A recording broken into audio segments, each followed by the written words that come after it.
fans.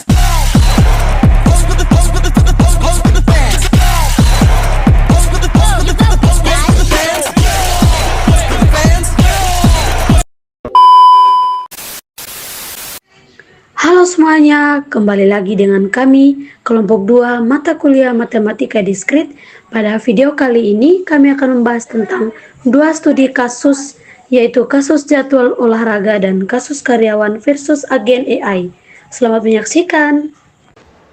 Yang pertama, susunlah jadwal olahraga selama 2 hari dalam seminggu bagi 5 teman dengan syarat setiap orang melakukan 2 jenis olahraga dan berbeda satu sama lain. Teman pertama, Merlin. Hari Senin, jalan cepat 30 menit tambah push up 10 kali 3 set. Hari Kamis, squat jump 10 kali 3 set tambah hula hoop 10 menit. Teman kedua, Meka. Hari Selasa, naik tangga 10 menit tambah jumping jacks 20 kali 3 set. Hari Jumat, jalan cepat 30 menit tambah squat jump 10 kali 3 set. Teman ketiga, Rani. Hari Rabu, hula hoop 15 menit tambah push up 8 kali 3 set. Hari Sabtu, jumping jack 20 kali 3 set tambah jalan cepat 30 menit. Teman keempat, Tania. Hari Senin, naik tangga 15 menit tambah squat jump 12 kali 3 set.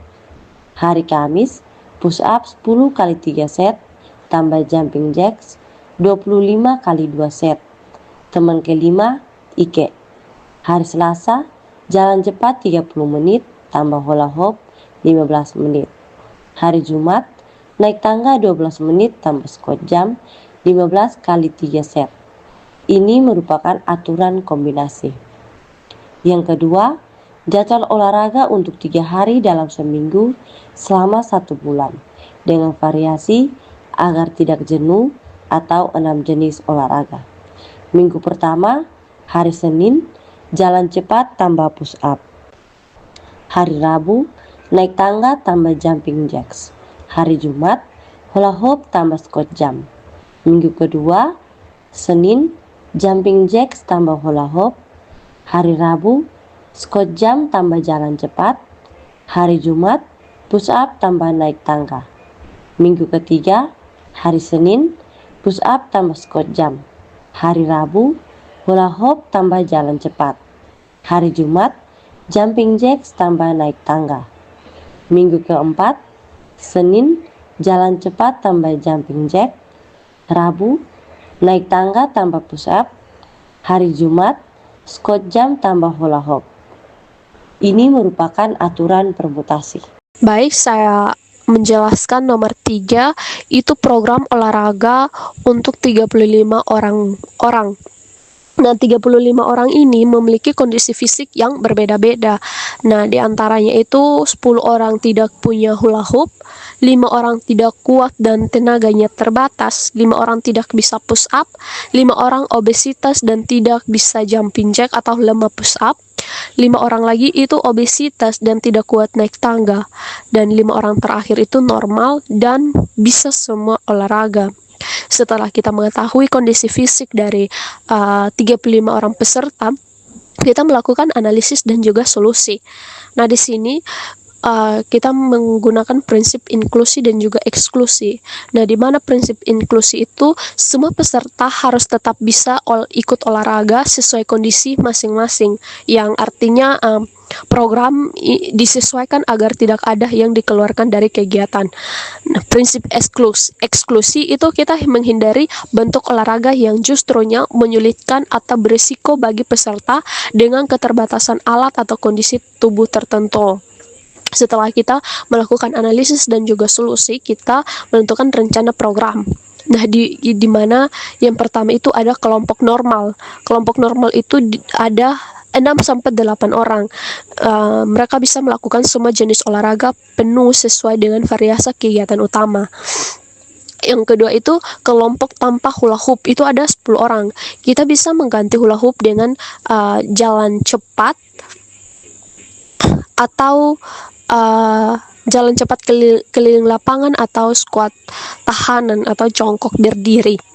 Yang ketiga itu kelompok tidak kuat naik tangga, itu ada 5 orang. Kita bisa ganti naik tangga dengan jumping jack atau squat jump. Yang keempat itu kelompok tidak bisa push up, itu ada 5 orang. Jadi kita bisa mengganti push up dengan wall side atau menahan posisi duduk di dinding atau squat jump. Yang kelima itu kelompok obesitas. Kelompok obesitas itu ada 5 orang. Jadi kita bisa fokus pada jalan cepat, tambah squat jump ringan, ditambah hula hoop jika bisa. Terus itu kita juga hindari jumping jack dan push up karena berat badan bisa membebani sendi. Yang keenam yaitu kelompok obesitas tapi kuat naik tangga, itu ada 4 orang.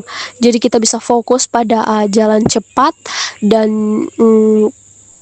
tambah hula hoop atau squat jump ringan, tetapi kita hindari naik tangga dan jumping jack.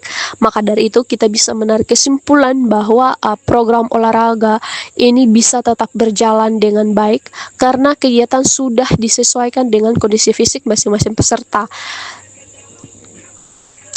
Maka dari itu kita bisa menggunakan prinsip utama yang digunakan itu adalah yang pertama itu fleksibilitas, yaitu kegiatan bisa diubah menyesuaikan kemampuan dari peserta. Yang kedua itu adaptasi, itu setiap orang punya alternatif gerak agar tetap aktif. Maka dari itu semua peserta tetap aktif secara fisik tanpa merasa tertinggal atau terkecuali. Studi kasus yang kedua yaitu kasus karyawan versus agen AI.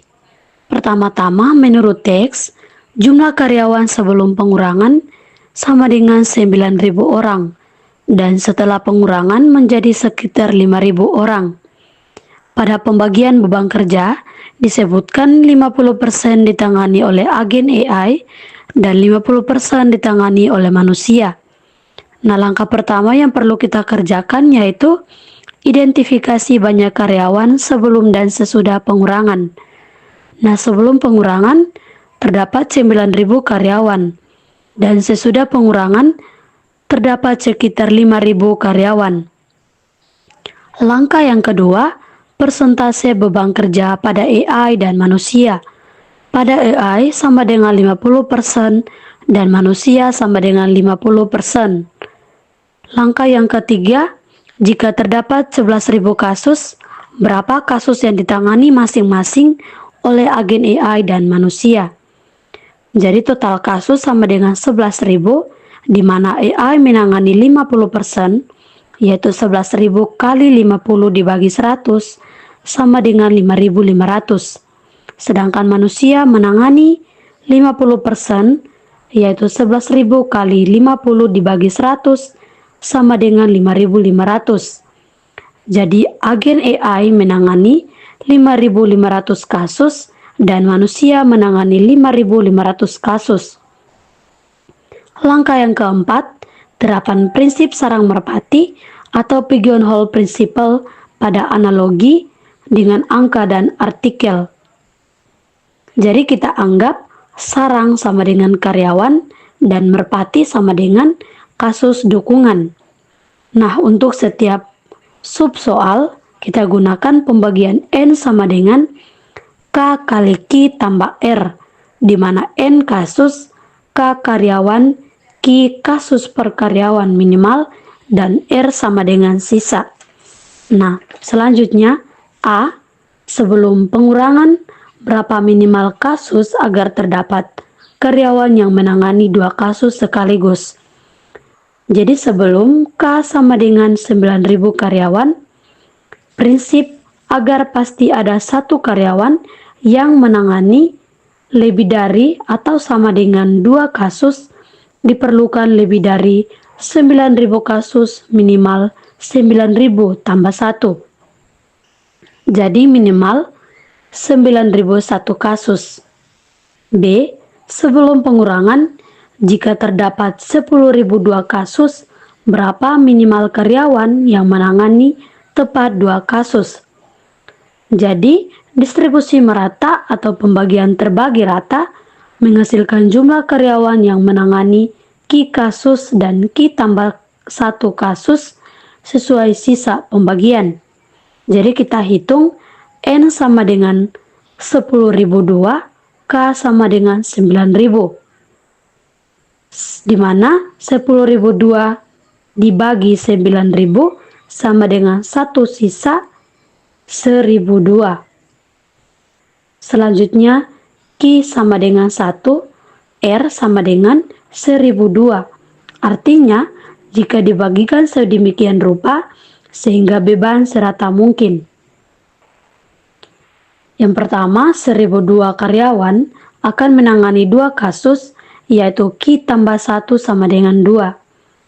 Yang kedua, sisanya 9.000 kurang 1.002 sama dengan 7.998 karyawan menangani 1 kasus. Selanjutnya C, setelah pengurangan K sama dengan 5.000 jika agen AI error sehingga tidak dapat diperlukan. Dari 10.002 kasus, berapa banyak kasus yang ditangani di setiap karyawan. Nah, sekarang manusia menanggung semua N sama dengan 10.002 kasus, di mana K sama dengan 5.000 karyawan bagi 10.002 dibagi 5.000 sama dengan 2 sisa 2, di mana Q sama dengan 2 dan R sama dengan 2. Artinya 4.998 karyawan menangani 2 kasus, yaitu K kurang R sama dengan 5.000 kurang 2, di mana 2 karyawan menangani 3 kasus, yaitu Q tambah 1 sama dengan 3. Jadi tiap karyawan paling tidak menangani 2 kasus dan 2 orang menangani 3 kasus. Selanjutnya D, setelah pengurangan, jika agen AI dapat digunakan optimal, AI menangani 50% dari 10.002 kasus, berapa banyak kasus yang ditangani oleh setiap karyawan. Nah, di sini adakah karyawan yang tidak menangani kasus? Nah, langkah yang pertama, total kasus sama dengan 10.002. Yang kedua, AI menangani 50%, yaitu manusia menangani 10.002 kali 1/2 sama dengan 5.001 kasus. Yang ketiga, jumlah manusia tersedia sama dengan 5.000. Selanjutnya, bagi pekerjaan manusia, di mana 5.001 dibagi 500 sama dengan 1 sisa 1, yaitu Q sama dengan 1, R sama dengan 1. Artinya 4.999 karyawan menangani 1 kasus dan 1 karyawan menangani 2 kasus. Selanjutnya E, apakah setelah pengurangan karyawan beban kerja manusia berkurang? Jelaskan. Yang pertama, keterangan kuantitatif. Pakai contoh N sama dengan 10.002 untuk perbandingan konkret. Kedua, manusia menangani 50% dari 10.002 sama dengan 5.001 kasus. Beban per karyawan rata-rata 5.001 dibagi 9.000 sama dengan 0,5557 kasus per karyawan atau lebih dari setengah kasus per orang. Sebenarnya terjadi cuma 1 kali, banyak karyawan tanpa tugas tiap waktu. Sesudah pengurangan itu 5.000 karyawan, manusia tetap menangani 50% sama dengan 5.001 kasus. Kasus per karyawan rata-rata 5.001 per 5.000 sama dengan 1,0002 kasus per karyawan atau 1 kasus per karyawan. Perbandingan, rata-rata beban karyawan bertambah dari 0,556 sampai 1,000.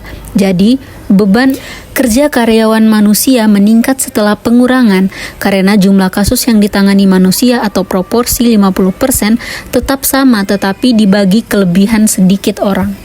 Kesimpulan, total beban manusia tidak berkurang secara profesional, beberapa bisa naik per orang karena pengurangan jumlah manusia. Jika meski AI mengaitkan efisiensi total, pekerja yang tersisa cenderung mendapatkan beban kerja lebih tinggi per orang, atau kecuali perusahaan juga memulihkan volume pekerjaan. Selanjutnya F, jika 500 karyawan dipindahkan ke 3 bidang, yaitu layanan profesional, penjualan, dan customer sukses. Berapa minimal banyak karyawan perusahaan pada setiap bidang? Yang pertama, kita bagi 500 orang ke 3 bidang, bagi semua merata, jadi 500 dibagi 3 sama dengan 166, sisa 2. Jadi Q-nya 166 dan R-nya sama dengan 2. Artinya, distribusi manusia menghasilkan 2 bidang mendapatkan 167 orang, dan 1 bidang lainnya mendapatkan 166 orang. Nomor 5, refleksi. Pelajaran dari kasus-kasus ini terkait efisiensi dan distribusi kerja setelah ada AI. Jadi yang pertama, AI meningkatkan efisiensi total sehingga beberapa tugas administrasi atau standar dapat diatasi. Yang kedua, redistribusi. Meskipun jumlah kasus yang ditangani manusia bisa turun secara total dan jumlah manusia berkurang, bahkan perorangan justru meningkat. Yang ketiga, pentingnya reskilling atau upskilling. Karyawan yang dipindahkan ke layanan profesional, penjualan, customer sukses, dan layanan kerja bisa memicu kelelahan atau penurunan kualitas layanan. Yang terakhir, keadilan dan komunikasi. Skala besar menimbulkan isu etika dan sosial, harus ada komunikasi, baik kompensasi maupun dukungan transisi.